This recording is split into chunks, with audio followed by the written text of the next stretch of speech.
بسم اللہ الرحمن الرحیم۔ اگر عورت یعنی بیوی کو ایک ہی رات میں حاملہ کرنا چاہتے ہو تو اس کے ساتھ 5 طریقے سے ہم بستری کرو۔ حمل یا امید ہونے کے کون سے دن مناسب سمجھے جاتے ہیں، مکمل معلومات جاننے کے لیے ویڈیو کو آخر تک ضرور دیکھیے گا۔ محترم ناظرین، پریگننسی حمل یا امید ہونے کے کون سے دن مناسب سمجھے جاتے ہیں جن کے دوران میاں بیوی کو مباشرت کرنی چاہیے؟ ایک مرد کی منی اور خاتون کے انڈے کے ملاپ اللہ تعالیٰ سے ہم نئی زندگی کی امید لگاتے ہیں۔ میڈیکل سائنس کے مطابق عام طور پہ خواتین کو ایک ماہ میں یعنی ایام ختم ہونے کے بعد اگلی بار ایام شروع ہونے تک عام طور پہ خواتین کے جسم میں ایک بار بیضہ بنتا اور خارج ہوتا ہے۔ مرد کا مادہ منویہ یعنی سپرم خاتون کے اندر 3 سے 5 دن تک زندہ رہتا ہے، جبکہ خاتون کے انڈے کی عمر عام طور پہ 4 گھنٹے سے 12 گھنٹے ہوتی ہے۔ جدید تحقیق کے مطابق اگر خاتون کا انڈا اور مرد کی منی 4 سے 6 گھنٹے تک ساتھ رہے تو حمل یعنی امید کے لگنے کے لیے یہ نہایت ہی مناسب اور تقریباً یقینی مانا جاتا ہے۔ لیکن اگر مادہ منویہ یعنی مرد کے سپرم کے جرثومہ اور خاتون کا بیضہ اس سے کم وقت بھی ساتھ رہیں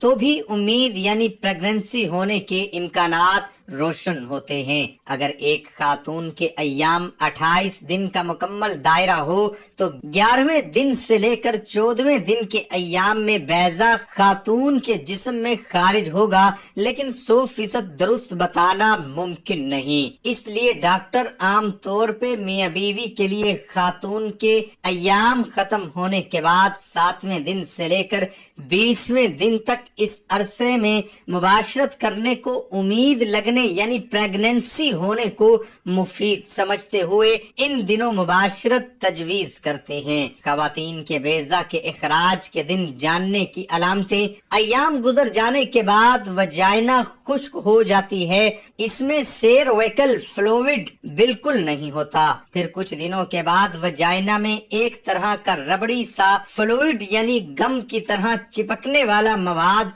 یا سیال مادہ سا ظاہر ہوتا ہے۔ پھر یہ سیال مادہ بہت زیادہ نمودار اور کریم کی طرح سفید سا ہو جاتا ہے۔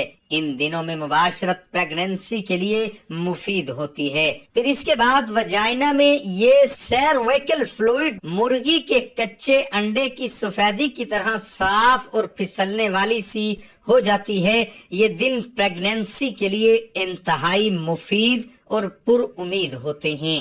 انتہائی مفید بیضہ کی مدت پوری ہو جانے کے بعد وجائنا ایک بار پھر سے خشک ہو جاتی ہے، یعنی اس میں سیروکل فلوئڈ یا سیال مادہ نہیں رہتا۔ یہ فلوئڈ چیک کرنے کے لیے خواتین اپنے انگوٹھے اور شہادت والی انگلی کو وجائنا کے نچلے حصے میں اندر کر کے باہر نکال کر فلوئڈ چیکس کر سکتی ہیں۔ محترم ناظرین، اس کے ساتھ اگر عورت کو ایک ہی رات میں حاملہ کرنا چاہتے ہو تو اس کے ساتھ 5 طریقوں سے ہم بستری کرو۔ ہم بستری کرنا ہر عورت کی جسمانی اور روحانی ضرورت ہے، لیکن ہم بستری سے جسمانی اور روحانی سکون حاصل کرنے کے لیے سب سے ضروری شرط یہ ہوتی ہے کہ دوسرا پارٹنر آپ کا من پسند ہو۔ جب پارٹنر آپ کا من پسند ہوگا تب ہی ہم بستری کی اصل لذت اور سکون ملتا ہے۔ عورتیں عام طور پر لمبے قد والے اور بڑے نفس والے مردوں کو پسند کرتی ہیں، لیکن ایسے مرد عورتوں کی خواہشات پوری کرنے اور بیوی کو حاملہ کرنے میں کامیاب ہوتے ہیں۔ اس کے علاوہ ہمیں ٹھہرنے کے لیے درست پوزیشن میں ہم بستری کرنا بھی ضروری ہوتا ہے۔ آج کی اس ویڈیو میں ہم 5 ایسی پوزیشن شیئر کریں گے جس سے عورت ایک ہی رات میں حاملہ ہو جاتی ہے۔ نمبر 1، بیوی کو گھٹنوں کے بل الٹا لٹا کر ہم بستری کرنا۔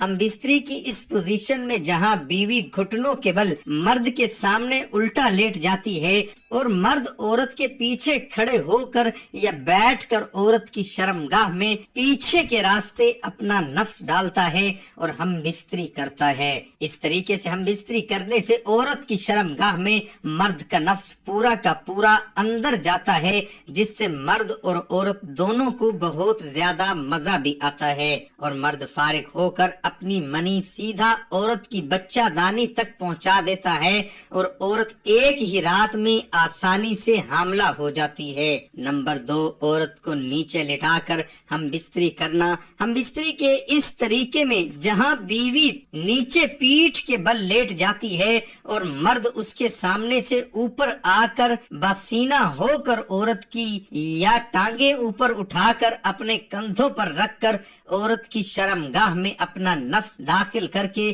ہم بستری کرتا ہے، جس سے مرد کی منی سیدھا جا کر بچہ دانی میں گرتی ہے اور عورت آسانی سے حاملہ ہو جاتی ہے۔ ہم بستری کی یہ پوزیشن سب سے آسان اور سب سے مؤثر ہے۔ اس پوزیشن میں مرد اور عورت کو کوئی نقصان نہیں ہوتا۔ نمبر 3، بیوی کو گود میں بٹھا کر ہم بستری کرنا۔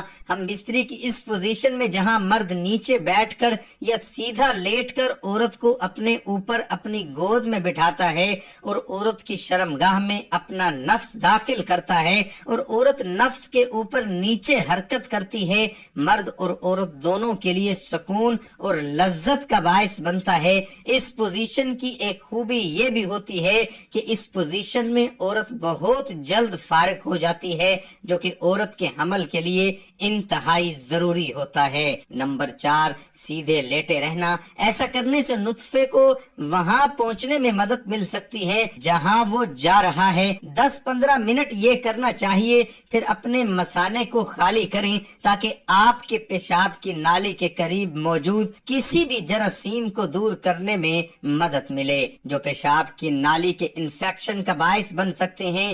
نمبر 5، اپنے شرونی کو سہارا دیں۔ جنسی تعلقات کے بعد اپنے کلہوں کے نیچے تکیہ رکھیں تاکہ کشش ثقل منی کو آپ کے رحم کی طرف لے جا سکے۔